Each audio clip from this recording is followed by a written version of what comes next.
Disney Plus. Disney Plus is doing something really, really interesting right now. They've made a Mulan movie. It's live action, like they've done with a bunch of other movies, just to what feels like make a quick buck. Though a lot of people do like watching them, and I'm not hating on you for doing that. But what I would say is that they're doing something interesting right now. Unfortunately, it makes sense.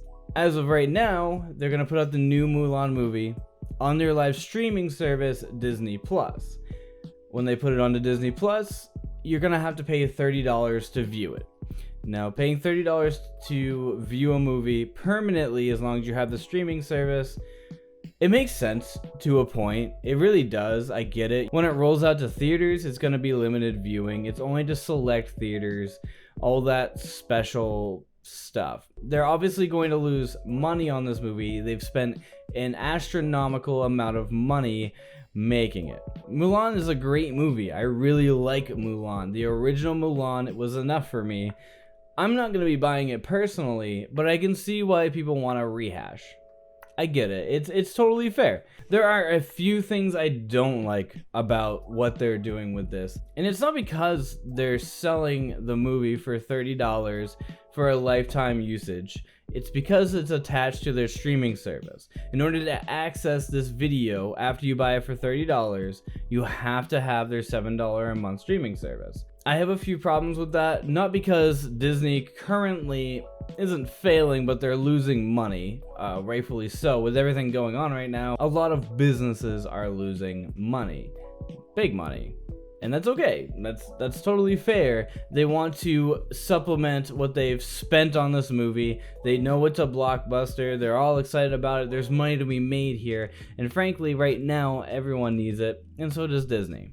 They haven't exactly been positive this quarter. There's some things that make me nervous going forward. I mean, looking into the future, there are some things that Disney could do. They're going to be studying these numbers.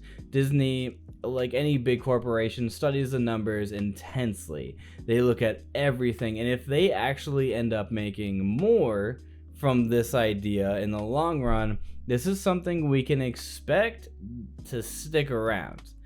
This is a microtransaction inside of a paid subscription. Now, as of right now, a lot of services are, hey, you can have this game for free, but there's microtransactions for anyone who wants to use them. And this one's not much different.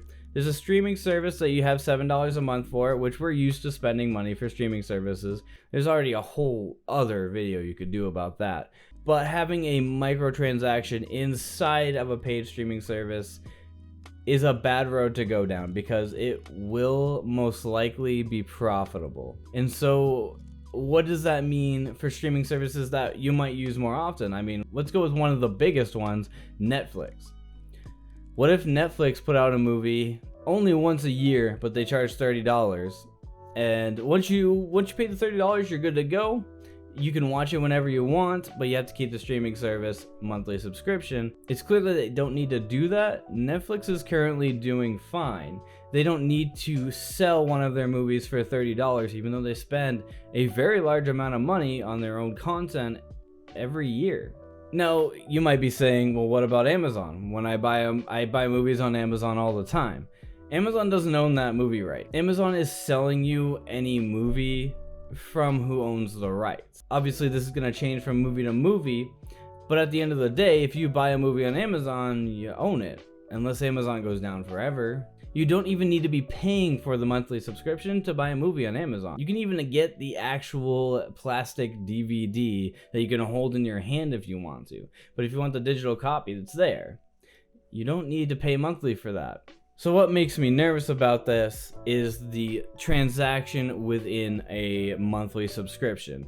Having a monthly subscription that you pay, well, every month, to be able to watch a movie that you technically purchased the rights to watch, but only within that subscription, that's something that bothers me in a lot of ways, because there's nothing stopping Disney Plus from allowing you to purchase the movie for $40 or $50 and not pay for the monthly subscription, which means that they're thinking ahead. They want you to stay with Disney Plus, and they want you to keep paying monthly, because if you stop, that Mulan movie won't be accessible to you, and frankly, whatever movie they put out next won't be. This is not the end of Disney Plus putting out movies and charging you for them.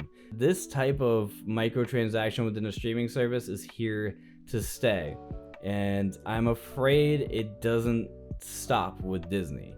I'm afraid that this model is going to be taken over by other streaming services. Maybe not Netflix. Netflix has actually been good to us for quite a while, but maybe something like Amazon. I wouldn't be surprised if Amazon started making full-length features that you had to buy and maybe had to be in the monthly subscription. If it works, if the numbers add up, these streaming services will do this, and there's no way for us to know until it's too late. Now, this isn't a video telling you not to buy Mulan. Go ahead and buy Mulan. If you have Disney Plus, you plan to stick with it, buy Mulan.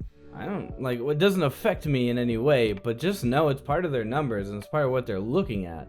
And if you buy Mulan, you're probably gonna buy the next remake that they have and that they put out. And yes, during this virus, this craziness, this is a totally fair thing to do. I think this is completely reasonable. But when this is all over, I can totally see it continuing because it's easier.